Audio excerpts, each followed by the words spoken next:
Good afternoon. What a great group we have here today. We're going to be setting a new chapter in history here for Valley Christian Schools, and all of you that are here have signed up and are going to be part of this new chapter in history. And it's called the President's Business Challenge, and we've never done this before, and this is going to give all of you in this room that are participating in this an awesome opportunity to engage in something that I don't think has ever been done at a high school. And in fact, I'm not sure how many colleges even do this. I know some schools have done this at the college level, but certainly at the high school level, this is brand new. It's my pleasure to introduce to you, if you have not already met her, is Mrs. Kim, and she is heading up the President's Business Challenge. She is the director of the President's Business Challenge, something that Dr. Doherty has put together. And working very closely with her is her husband, and she's going to introduce him. He's your guest speaker here for today. So would you give Hannah Kim a big, warm welcome?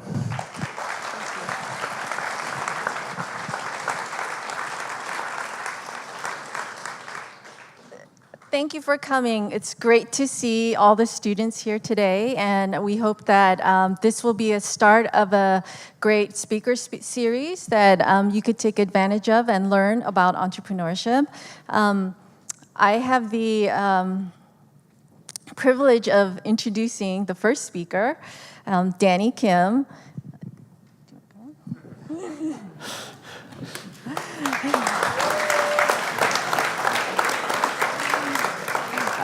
He's the CTO and co-founder of Full Armor Corporation, and Full Armor has been around for 27 years, longer than, well, we've known each other.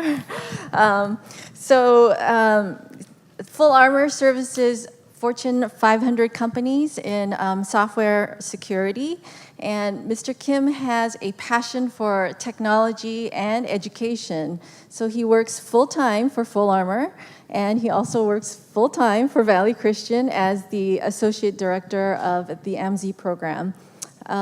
He's a father of two lovely boys, 5th grade and 7th grader here at Valley, and also happens to be my husband. I gave him a very tall order. I said, this is the first President's Challenge speaker series, so you gotta do a home run. So here's Danny Kim. Thanks. Thank you. You know, she actually had to take notes on introducing me. But anyways, I've had the privilege of reading some of your applications, talking to some of you about your business ideas, and I have to say I'm just so excited for the opportunities that you guys have in being able to realize some of the dreams you have in starting something. I want to just start with the slide of the opportunity that's in front of you. This kind of captures the period that we live in. So what this gives you is how long it took for each of these mediums to get to 50 million users, okay? It took radio 38 years to get to 50 million users. It took television 13 years to get to 50 million users. It took the internet just only 4 years to reach 50 million users. And Facebook, our favorite, 3.5 years.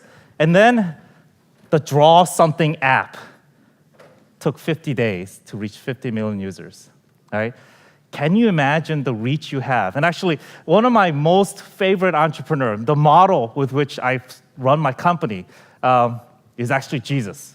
I think he's the best entrepreneur ever because he started with, 12 people, and he grew an organization to 2.2 billion people who claim to be, who are Christians today, right? It took him, 2,000 years? If you do the math, 2.2 billion, 2,000 years, that averages out to about 1 million users per year, which means it would have taken him 50 years on average to get to 50 million users. You have this opportunity to reach 50 million users in literally days, right? The opportunity in front of you is huge. And you know, when I was dating my wife, Hannah, or at the time, my girlfriend, we had to actually write because I was living overseas. And everything was just written, handwritten letters and notes. I feel like we were doing Morse code at some point because the long distance charges were so expensive. The pace at which you can actually realize your dreams and expand your influence is huge. Now, the basics of starting a company, starting an organization, making it successful. We're going to go through all of the basics with you. Through the workshops, we're going to teach you how to write a business plan, how to do financial forecasting, how to manage your money, how to do strategic planning and analysis, all the basics. However, that's only one part. And if everybody did the basics correctly, then you would think everyone would succeed. However, in most businesses, actually there's statistics on startups. In the first year, 25 to 30% of startups fail. So these numbers are not in your favor. By the second year, that goes to 35%. By fifth year, it's 50%. By the seventh year, you're 70% likely to have failed, right? Companies just don't last. And what's the key to making a lasting company? Well, after 27 years of running our company, after 27 years of running a business based on, as far as our business partners were concerned, we started this company based on pure Christian principles. We narrowed it down to 3 core principles that will help you make a lasting company, help you make a lasting organization. And this not only applies to a company or your idea or your organization that you want to create, but it applies to you individually as a person.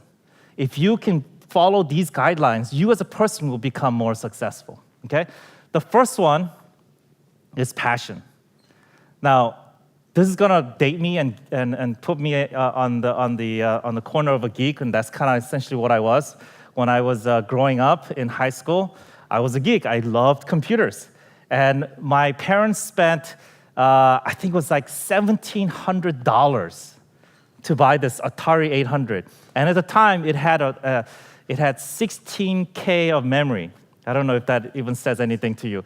16, your cell phone has something like 1,000 times more memory and processing power than this thing had. And it was $1,700, right? But this launched my passion into computers. And that passion turned into my ability to get accepted into a nice college, right? What was interesting is, after I graduated, I actually do a lot of the student interviews that are applying for Cornell. And actually, my wife's a graduate of Harvard, so she also does Harvard interviews as well. And we actually compare notes to see who gets the best students. But also, what our colleges were telling us what to look for in the candidates. And what was really interesting is they were telling us to look for the exact same thing. And there's 2 questions we were supposed to answer in the interview. The first one is, does the applicant show passion? That's the key. Does the applicant show passion, and how have they realized on that passion? Have they actually taken steps to make that passion a reality, right?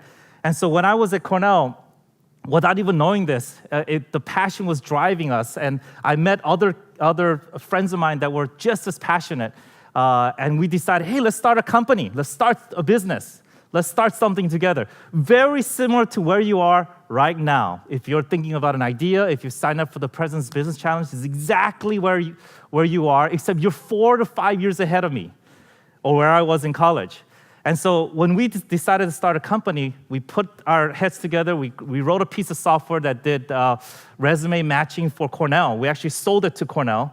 And then we decided, hey, let's enter in. There was at Cornell at the time, there was a graduate class level class called entrepreneurship, coincidentally. And what it did was it gave you the ability to test out your idea, and then throughout the whole course, you would learn how to run a business. And then at the end, they would invite all of the major alumni of Cornell from the business world to sit and judge as a judging panel. And the winner of that competition would win $5,000 and also the notoriety that you are the #1 business plan idea. As undergraduates, because it was a graduate level course, we had to get permission to enter. And we entered, And one of the things about passion is it makes you fearless. It may be a little bit naive, but it just makes you fearless. And that's one of the key aspects of being an entrepreneur, is you have to be fearless. You have to just follow your passion and say, you know what, I'm gonna go for it, even if I'm gonna fail, right? And when we went through that course, we were struggling because it was a graduate level course, and we were a bunch of sophomore undergrads, really, again, not knowing what we're doing. And I remember at the end of the class, they invited all the business leaders, alumni of Cornell, and they're sitting down as judges. These are captains of industries, very similar to what you'll be doing. And they were judging, and they asked for volunteer, who will be the first group to go? And nobody wanted to go first, right? But of course, passionate, naive group as we were, we decided, we'll go first. So we raised our hands, and our group went to go first. And we stood up on the stage in front of all our peers. It was a class of 120, 130 folks in front of the judging panel, and we presented our idea. We had our business plan. We did a semblance of some financial model, whatever. And we were just torn apart. We were just literally, they were tearing all of our aspects of our business plan completely apart. They're like, you didn't think about this, you didn't do this well, you didn't plan this correctly, how do you expect to go to market with this? And literally we stood there and we were just receiving all of these criticisms, and that's the point where you could have shrunk and failed and decided, you're gonna shrink away, but we didn't. And because we stood there and we stood our ground, the professor decided to give us a second chance. He said, you know what? Since you were bold enough to go first, I'm gonna let you go last again to do your presentation one more time. And after everybody did their presentation, we came back, we regrouped, and we literally redid all our presentation based on all the feedback we got, literally within a matter of hours. And we represented our presentation, and we won. We were the first undergraduates to ever win the entrepreneurial class competition. And only because, again, we had a passion, and we had a passion that made us fearless, right? The second core attribute is partners, and I can't stress this enough. Now, this kind of dates us too. I'm not that much older than you were right now, because this is actually our sophomore year in college.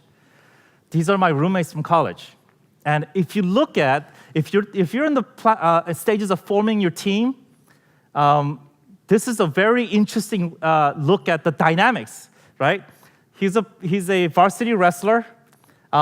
He was majoring in the hotel management. He was a hotelie.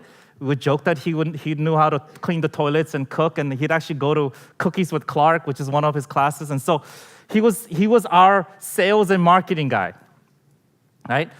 Bob was our political science major. He had no skills whatsoever at the time, but he was great at operations. What we found out later on is he absolutely loved operations, and then he eventually went and got a law degree. So he became our chief counsel, and so he became our COO and our legal counsel. And if you can't guess by now, that's me. Younger with a lot less gray, but I was a technology guy. What's interesting about this dynamic is the three of us each brought a different skill set and talent to the mix, right? And that's really key in forming a group or a company or an organization.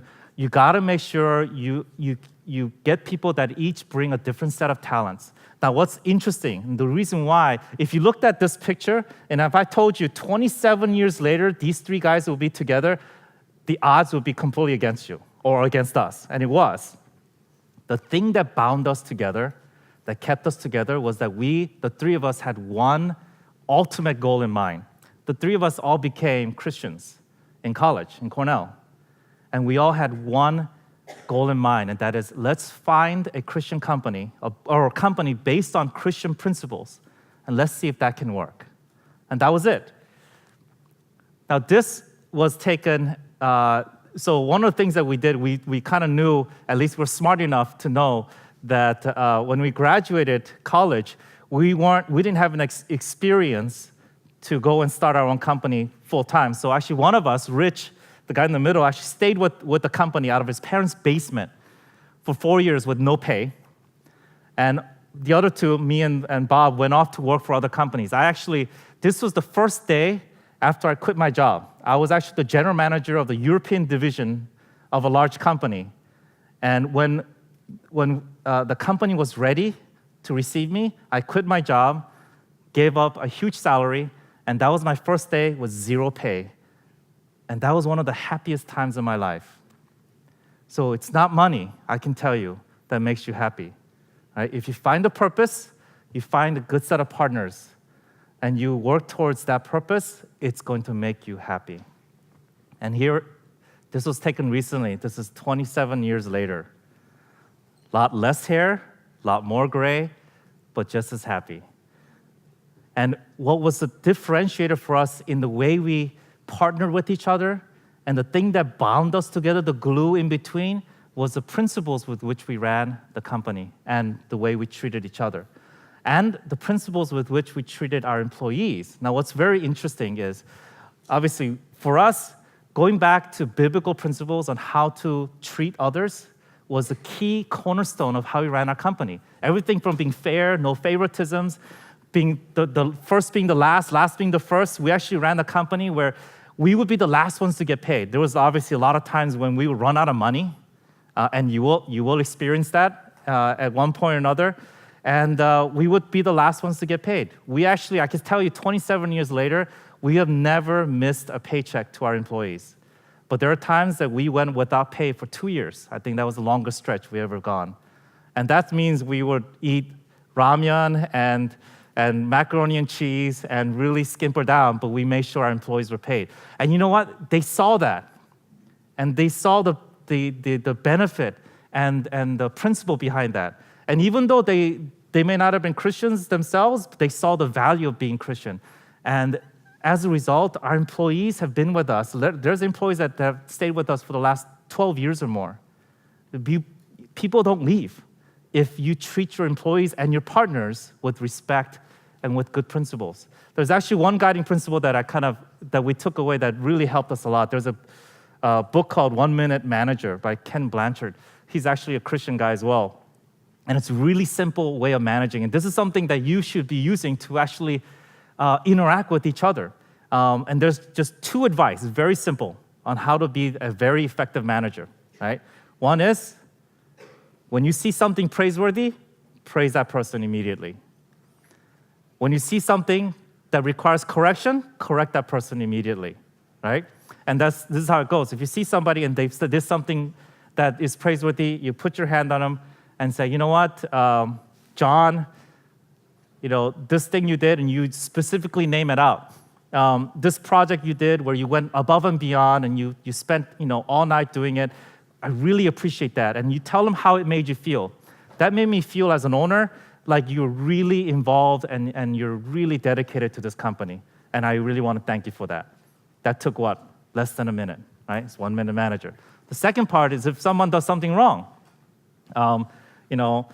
Warner, although I shouldn't have picked on you for that because he never does anything wrong. But it's like, Warner, the fact that you missed the deadline on this one project and we really needed that report really affected the team. And so again, I'm telling you how it made me feel or the team feel, right?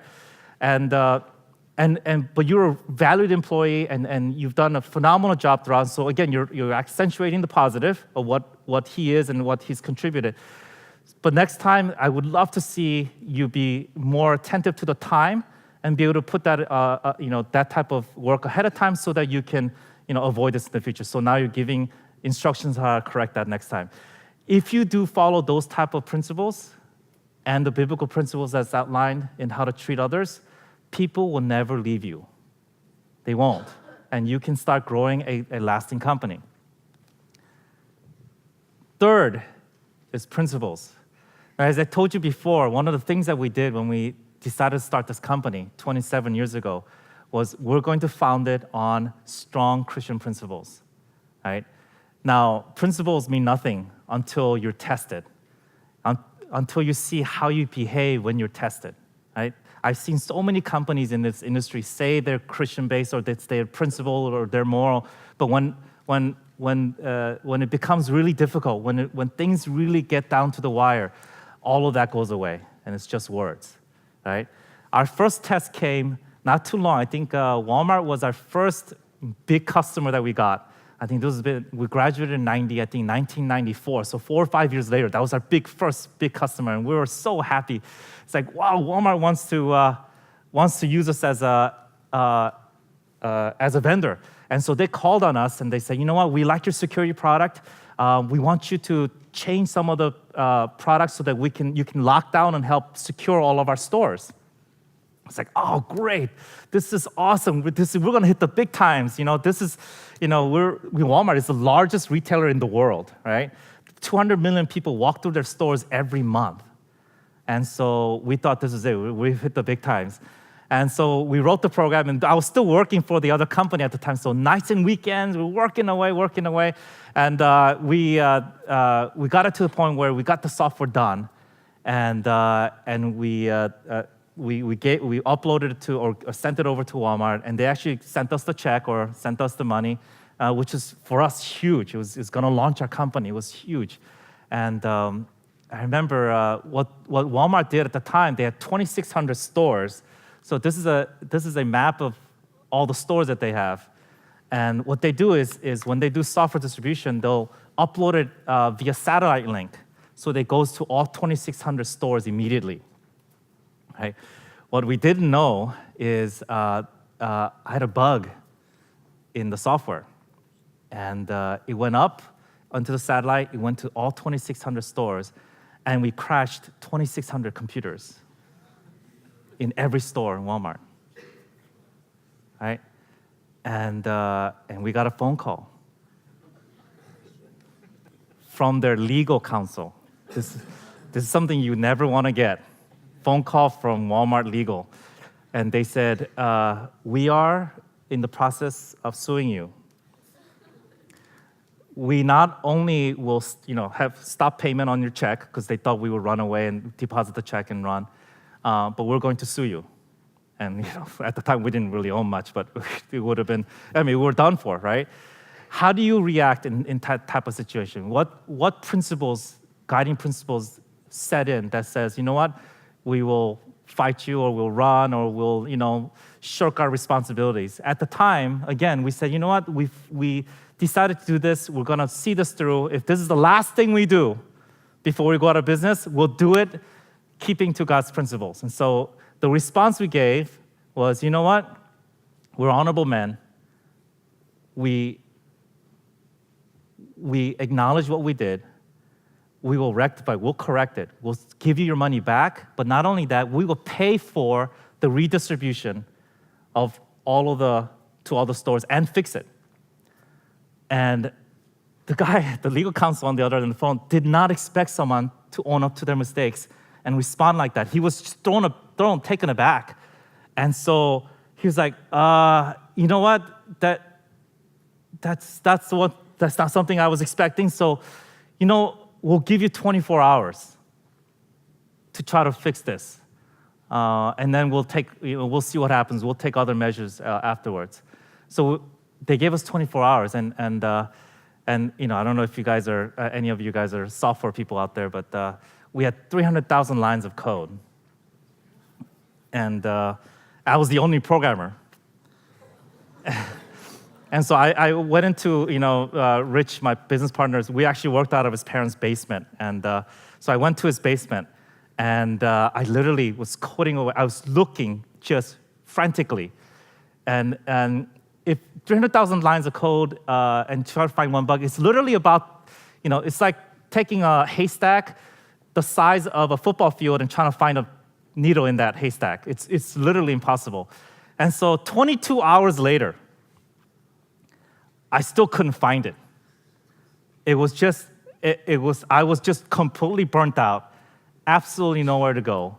And that's when my business partner came over, and we knew when it was time to call on a higher power. And my business partners came over, and they said, Danny, it's time to pray.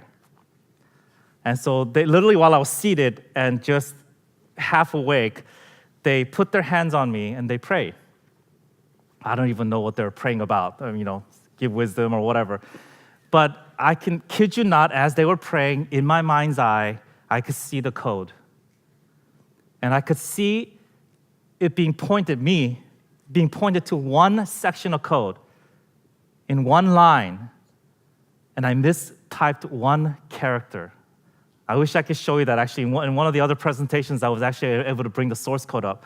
I mistyped an ampersand with a star, asterisk. In C programming, that's a pointer redirection, and that caused the error.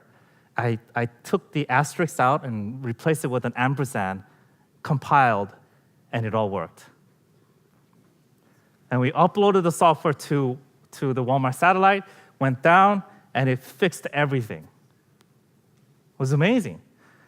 We knew that if you stay true with God, He stays true with you. If you stick to your principles, right, in the long term, you're going to be successful. Walmart has been a customer of ours for the last 12 years. They've bought everything we've ever made because the response they've come back to us, and we never tell anybody we're Christians, never. They figure out eventually on their own because of the way we behave, because of the way we operate our company, right? Later on, they came back and said, Danny, we don't know why, but we just keep wanting to work with you. We want to give you all our projects because you seem to deliver and do what you say. Can you imagine if you literally ran a company or even behaved yourself personally as a person, a man or woman of integrity that does what they say, that people will come to you, right? Mark 12 in the Bible, it says, if you lift me up, if I be lifted up, I'll draw all men unto myself. If you lift up your principles and the way you live, right? People will be amazed at you because you will be so different. Now, these are the three core principles. There's not much to remember. If only thing you do at the end of this hour is you leave with these three things. Passion. Have passion in what you do. Find the passion, be fearless, and go after it. Find good partners, right? Relate to others, right? Be relational in the way you operate your life. Run your life with principles. Learn and apply that principle in your life so you live it. You don't have to say it. You live those principles. Then you'll be able to reap the rewards, the fruits of your labor. And one of those fruits will be in transformation, in business transformation. Your business will be transformed. And I can tell you right now, our 27-year experiment, the results of that 27-year experiment is we started this company based fully on Christian principles. This is a small list of our customers, right? You probably have used or have experienced or been interacted with at least one of these customers, if not Coca-Cola. Was it in there? Yes. FBI, actually, a funny story is the CIA was a customer, but we were never told they were until they kept calling for support. And I had to say, you know what, you're not in our database. And they'd finally say, oh, we're the CIA, give us support. But it's amazing the influence that you'll have as a result of following these guiding principles, right? Your business will be transformed. Your ideas will be transformed. The way you operate will be transformed. Now, the other thing that will transform is the individual, is the person, both yourself and the people around you. This gentleman here, his name is Mike. He was one of our roommates. And sophomore year, when we started our company, and we were all, one by one, we'd all become Christians, and we were just going all out for God. He was the last person that was among our apartment friends, our 5 friends, that just absolutely resisted. He actually didn't want religion. When we asked him to potentially go to church with us, Danny, we're friends, but please, don't ever talk about God to me. I don't want anything to do with that. He was an atheist, and he was burned in when he was younger by bad examples of Christianity or religion. But when we got to our senior year, right, and we were launching our company, And we thought, you know what, we're graduating. What could we lose, right? We'll probably won't see him again for a long, long time. And our chance for doing an influence will be over. So we decided, you know what, let's give it one more chance. And so we approached Mike. There was actually a missionary that was coming, and he was speaking at Campus Crusade for Christ at the Cornell campus. And so we planned this whole thing that we would ask him, and obviously if he said yes, we would the roommates will all take him. But so we went up to Mike, and I looked at Mike, and we all kind of sheepishly came up to Mike and said, Mike, you know, there's this kind of event happening. It's Friday night, and you know, a lot of us are going to go, and you know, it just happens to be a missionary, and it's a Christian event, whatever. And we just thought we're going to get a earful, and he said, you know, we're just wondering if you wanted to go. And Mike looked at us, and he said, sure. We said, oh, well, you know, we didn't expect this answer. So, oh, it's Friday night, and I actually had another commitment. I was doing a Bible study at another church, so I couldn't go. But my other roommates went and took him, and we took him to the event, and he was sitting in the back with the other roommates. About 200 or 300 people were there, about this size. And you know, he sat through the whole thing, you know, and at the end, you know, we were singing songs, and we'd also planned, we asked the speaker ahead of time if he'd be willing to pray with our friend Mike at the end of his talk, if Mike was willing, right? So towards the end of the thing, our roommates turned to Mike and said, Mike, well, we kind of asked the speaker if you want to you know, go and pray with you. And Mike turns to my roommates and he says, sure. It's like, oh, okay, just go to the side room. We're going to be singing our hymns or our praise songs, and then when you're done, you can come out and we can go. So Mike goes into the other room, and he sits down to go to pray. And literally, I think less than 2 minutes go by, and Mike comes out of the room, and he's crying. He's just in tears. And my roommate's first reaction is, oh my gosh, the speaker must have yelled at him. He must have just really made something bad remarks, or you know, they were like, what happened? What did he do to you? And Mike said, you know, it's amazing. And this Mike retelling the whole story, and he actually had to tell the whole story back to me that Friday night. He was saying, you know what? I went into this room to sit down to pray, and he says, I don't even know what the speaker was praying about. But as he was praying, I felt this physical burden lift off my back, and this undeniable sense that it was Jesus Christ. We were blown away. Absolutely. And he came up that night in front of 200 of his peers, and he accepted Christ that night. If you want to have experienced transformation, there's no greater joy than this. When they came back, and I was already back at the apartment, and they were telling me the story, and at the end, they told me what happened.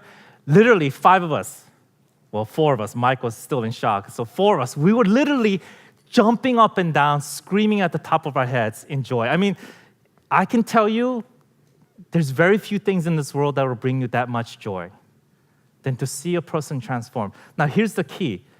I asked him, the next morning, actually, he woke us up at 6 in the morning. He's like, oh, we gotta wake up. I'm like, oh my goodness, for college students, 6 in the morning is sacrilege, right? He's like, Danny, we gotta go, we have to go buy a Bible. I don't have one. I'm like, oh God, we created a monster. But later on, I asked him why. I was so curious, why after all these years, why was he open to going and open to accepting? And his response was, Danny, I've been watching you guys. I've been watching your company, the way you formed, the way you lived. And he said, there was something different about you guys.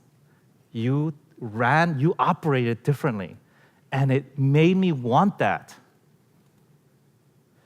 If you truly internalize these core concepts, right, of being relational, being passionate, being principled, people will see a difference without you having to say it. Your company will succeed. You as an individual will succeed because people will be drawn to you.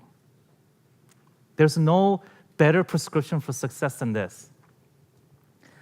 We've had so many opportunities as a result because once we ran our company in a business setting, God was using us tremendously, right? We would actually, there was one time we were in a conference room and we were having a business meeting with the senior VP of AT&T. And my business partner, all of a sudden in the middle of the meeting, says, I just had this impression that I need to pray for you. And I'm like, oh my goodness, the meeting's over. We just totally lost this deal. And but I didn't say that, obviously. I kept quiet because I came to trust his impressions. And he just felt a driving from the Lord to pray for this woman. And I was expecting she's going to be offended and she's going to get up. And you know what happened? She started crying. She said, oh my goodness, I've been wanting someone to pray for me. I haven't gone to church since I was 10. And I'm going through divorce and thus hardship in my life. And I've just been feeling the need for someone to pray for me. And so we sat there in the conference and we prayed for her. It's amazing. It's amazing what God can do when you devote your life to his principles. It is amazing. Now, the last fruit that I'll talk to you about is the fruit of giving back, social transformation, right? One of the things that we will be using to judge in these competitions is we want to hear how your business idea can have a social impact. We want to hear that, right? What is your plan? Maybe not immediate, maybe in the future, but the goal of anything you start is to figure out a way to give back. And I remember after years of running our company, there was a period when, because we were tithing, giving locally, whatever, but there was something missing. And I remember it was a period for about a month. I just had this impression, I have to go on a mission trip. And I believe God put that on my heart. And I just couldn't get it out of my head. And I remember I was having lunch, a business lunch, and my cell phone rang, and it was an unknown number. And I usually don't take those, but I was just really compelled to take that call. So I took that call, and on the other line, the person said, you don't know who I am, but I'm the president of Share Him, which is a lay organization that sends missionaries into the field. And he says, we have this huge evangelistic meeting set up, and the main speaker got sick, and 2 different people gave me your name, so it's God's will that you go, right? How do you not take that type of call? But because my heart was prepared up to that month, for a whole month of wanting to go to missions, when I got that call and he said, it's God's will for you to go, I'm going, yes, I'll be there. And he said, well, you got to leave in 2 weeks. And so I was like, I'm going to drop everything. Of course, when I called my business partners and told them what happened, they're like, Danny, just go. Who cares about business meetings? Cancel everything and go. And I remember I had to send my passport in, and it takes 1 month to get your passport back with the visa. And I remember I sent it in, and my flight was Monday morning, 6 a.m., and by Saturday, which is the last day of the mail delivery, my passport still hadn't come back. And I remember my wife telling me, maybe we should just stay home, not go anywhere, and just wait for this thing. I'm like, you know what? If it's God's will for me to go, it's going to come. And as we were about to go out the door, a UPS truck drove up, the last delivery of the day, and the only delivery to our house, delivered my passport with a visa on it, right? So I got to go on this mission trip, and after 2.5 weeks, we had baptized something like 7,200 people. Amazing. I have 6,000 pictures of baptisms we've done over the last 7 years. This was 7 years ago. Thousands of people at a time. And by the end of this 2 week, actually there was one of the person in our group, the pastor on his visa wrote down that he was a pastor, so he was barred from preaching by the Indian government. As a result, he had to have his youth group person, who the only kid that would volunteer was a 12-year-old to go and do the sermons. So here's this 12-year-old, he's literally scared to death, and he's reading the sermon line by line. And the translator is just preaching up a storm, and he baptized 800 people. right? Which is amazing. Now, towards the end of this 2.5 weeks, I was excited, but I was like, Lord, why did you have me come here? Right? You could have used a 12-year-old. Anybody from here could have gone. You could have just someone to go up there and read, right? And then it hit me. I remember visiting a school in one of the cities, and after baptizing all these people, my first thought is because my heart and passion is in education. It's like we need to start a school out here. This is where if we're gonna have so many people accepting Christ for the first time, we have to have a grounding. And we need to start a school. So I actually asked the church leaders, have you ever considered starting a school in this area? And he said, oh, Elder Kim, we've been trying for years. Land never comes up for sale. It's impossible. And literally the last day I was there, they came to me and they said, you won't believe what happened. Land came up for sale. It never happens. And it's an emergency sale, so it's actually quite discounted. And so I begged them, can we go see this land? So we drove an hour and a half through rocky terrain to go see this land. And this was the picture we took. It was 13 acres of land with running electricity, 3 wells that were running, and it was just pristine. It was perfect. And it was in front of this dirt road that would now eventually, today, is the second busiest highway in India. Right? So we stood on this land, and that's when it hit me. This is the reason I was here. And me and 2 other church leaders stood there, and I said, we have to buy this land. And they were saying, oh, this is too expensive. There's no way, impossible, And I kept asking, how much is this land? 13 acres of land. And you got to remember, in rural India, the highest paid person, and the doctors or whatever in that area is $200 a month. So, when they told me, they said, it's that, Elder Kim, it's $60,000 for 13 acres of land. And, it's still a lot of money, but to them, in equivalent from a salary standpoint, it would have been like $6 million to us. So it's impossible to raise and had to be raised that day, all right? And the money's sent overnight. And I said, you know what? This is it. This is why I'm here. Buy the land. And he looked at me and he said, Elder Kim, if anybody else would have said this, I would have said no. But I just feel like that God was positioning us for this one moment. And with the 3 of us stood there and we wept. And I went back the next day. I just called a couple of my business friends. And I said, you know what? This is what's happening. This is why we need the money. And they said, Danny, we're wiring you the money now. Just send it over. So we got $60,000. We wired the money over. And I don't know if you know about international conversion rates, but when you send U.S. money over to another country, it gets converted into the target money, and you don't know how much it'll be because it converts. The conversion rates change and fluctuate. What happens so that the 60,000, when it got converted into rupees, it got converted down to the exact amount of the price of the land to the exact rupee, down to the fraction of the penny. Right? We were like, this is God. It can't be anything else. And it took a year and a half, and we opened the school to 150 kids. And we had to go to 150 of the villages that we had converted, and we told them, you can only send 1 child within your poor village.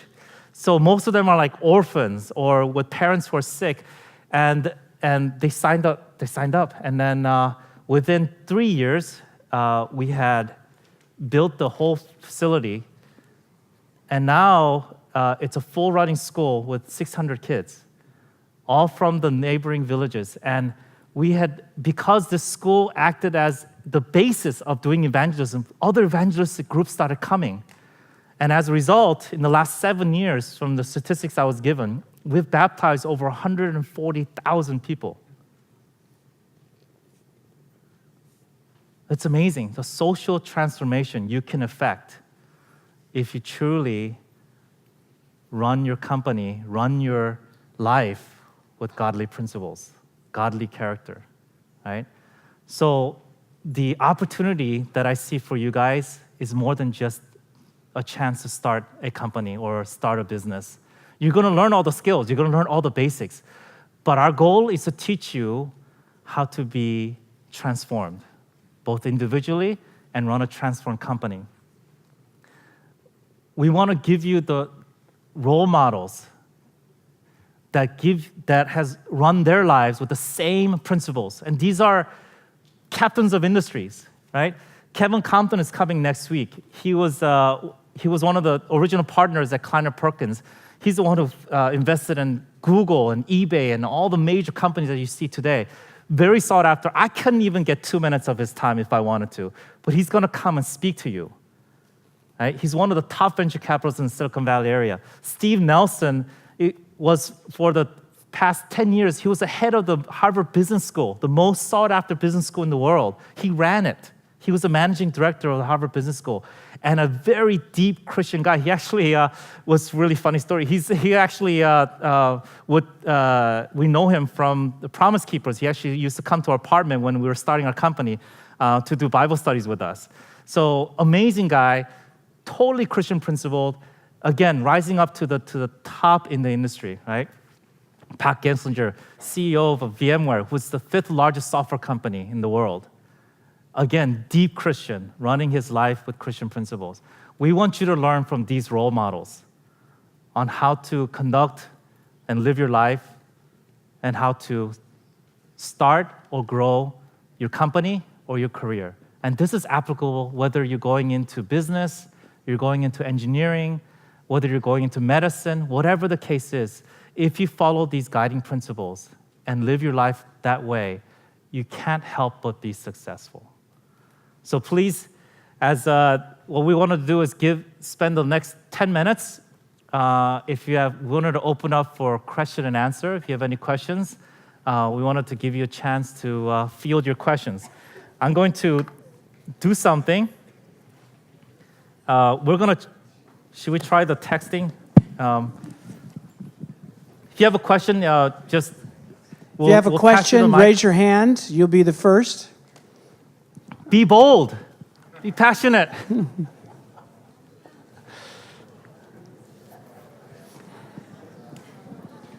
There's a question over here. All right, let me get to the question. Raise your hand. Yeah, I see your hand. Who's doing the question? There you go. How did you make other people know your company? How did you get Walmart to know who you are? That's a great question. That's the age-old question. How do you get how do you get known? How do you get out there? You know what? It's just there's no other way but just hard work. We actually used to create a box product called Full Armor, a security product.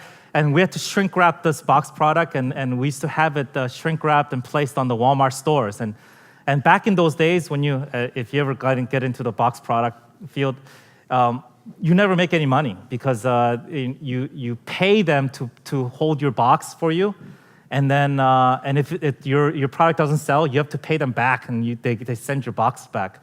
But we got to Walmart because. Our product was selling well, actually. We poured our time and energy into making our product well-designed, and we put it on the Walmart stores. And actually, I remember the first order when Walmart asked us to put it on the shelves. I think they ordered like 2,000 boxes or something. And I don't know if you ever shrink-wrap boxes. You have to use an industrial hairdryer, and you put this plastic over it, and then you literally blow-dry the boxes one at a time. Right? And when we got 2,000 orders, and we had to fill it in a couple of days, we decided, you know what, we can't do this. It'll take all night. So we donned our gloves, and we went upstairs to my partner's mother's oven, and we started putting the boxes into the oven so they shrink wrap faster. But it's hard work. And in this age, it's using tools like social media, like Facebook, email, Twitter. Those are things you can use to very effectively and cost-effectively get your product out there. And those are one of the things that we'll cover in our workshops as well. Excellent question. Another question. All right. Oh, great.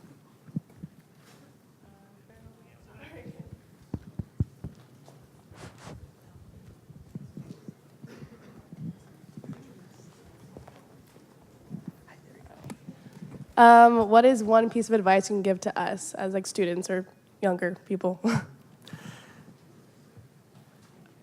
I think if I was if I was in your situation at your age, the key thing is to be fearless. We miss out on so many opportunities because we shrink away from failure or the potential for failure. I see so many people who have the potential to do more, but they don't because they're afraid of failing. If you can get over, and actually in the world of entrepreneurship, among the entrepreneurs, that there's a running joke. If you haven't failed a couple of times, you don't have the experience to run a company. It is the failure that is actually the mark of experience. And so my recommendation is find every opportunity to fail. Really. Find opportunities where you're gonna fail. You're gonna try and do your darndest and try your best, but you're gonna fail. And you know what? Fail again. Do it again. Keep failing until you get it right, until you hit that mark, right? And there's no better teacher than failure. And I think, I tell my wife about our sons when, she's always worried about, our son, failed this exam or didn't turn this homework in or, missed this whole, class period. I'm like, you know what? This is the perfect time for them to fail. Let them fail. Let them experience the taste of failure so they can learn from it. So yes, fail as much as you can and as often as you can. Now, don't tell your parents I told you that. We have 5 minutes, and here's a question. Why and where did you get your inspiration to start a Christian company based on those principles where so many other Christians, they fail to do so even though they are Christian?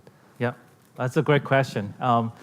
It would take me forever to go through all the conversion experience, but when I got to Cornell, I was a mediocre Christian. All my other suite mates that we started the company with, they were absolute, I'd have to say, I know this is being recorded, but they were heathens. I had a roommate that would literally get drunk every morning. He'd take a shot of Jack Daniels and he'd be drunk, and I'd have to drag him off from parties, and he'd be in my room completely wasted. And I remember thinking, what am I going to do with this guy? And I remember thinking, I'm just going to pray for him and not say anything. I never preached to him. And one day, end of my freshman year, he came up to me and he said, Daniel boy, I just decided something. I said, what? I decided I'm going to quit drinking. I was like, what? He said, yeah, I don't want to live that life anymore. And he did. Completely cold turkey. And he's married to a Christian woman, has how many kids? 5 kids. Wonderful kids. Just living a beautiful life. And when I saw transformation of people's lives like that, one by one, I could tell you hours of stories of watching people transformed, then I realized, you know what? I don't want to spend the rest of my life working, making money, and not doing something for God. I wanted to integrate that in.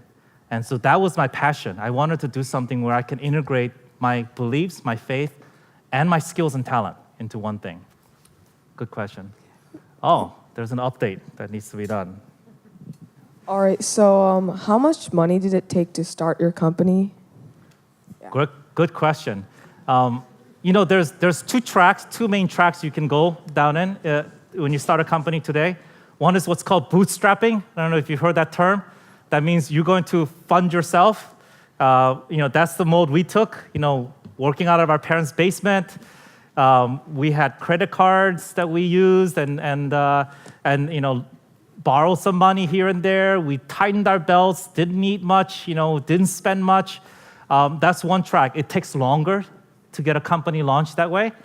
But the benefit to us and the reason why we did it that way is because we wanted full control of our company. Us and our family and friends own 100% of our company. We've never taken venture capital money. Now, if you want to also start a company and you want to launch it and you've got a broad market you want to go after, venture capital money is another option. But you want to make sure you choose the right venture capitalists or angel investors, people who are willing to invest in your company. So for us, it took us 27 years. The first 5 or 6 years was just bootstrapping. Oh my goodness. And then once we started hitting our strides, we cut all our credit cards. We paid off all our debts. We've been debt-free for the last 12, 15 years. So good question. Hey, we have time for one more One question. more question. If you can sum up the entire idea of business in 4 words or less, what would they be? Wow, that's an interview question. Are you taking interviewing skills? No. The core of my business in 4 words or less. Interesting. Okay. I would say we are innovative, principled, honest, hardworking.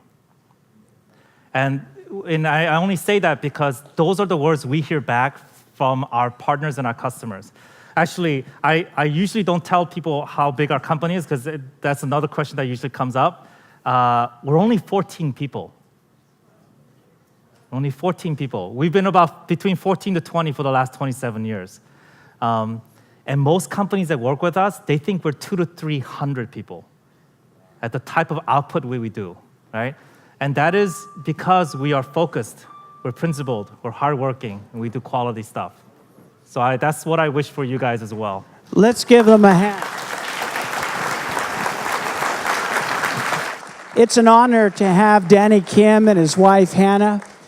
We appreciate, first of all, their parents at Valley Christian, and also great examples. Could you hold just a second, please? Thank you. I just wanted to give you, real quick, 3 points in Kevin Compton's message. He sent them to me. He says, what do I use as a framework for making business decisions?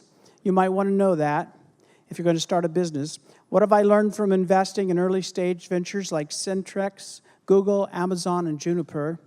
And what is the best example of leadership I've ever experienced?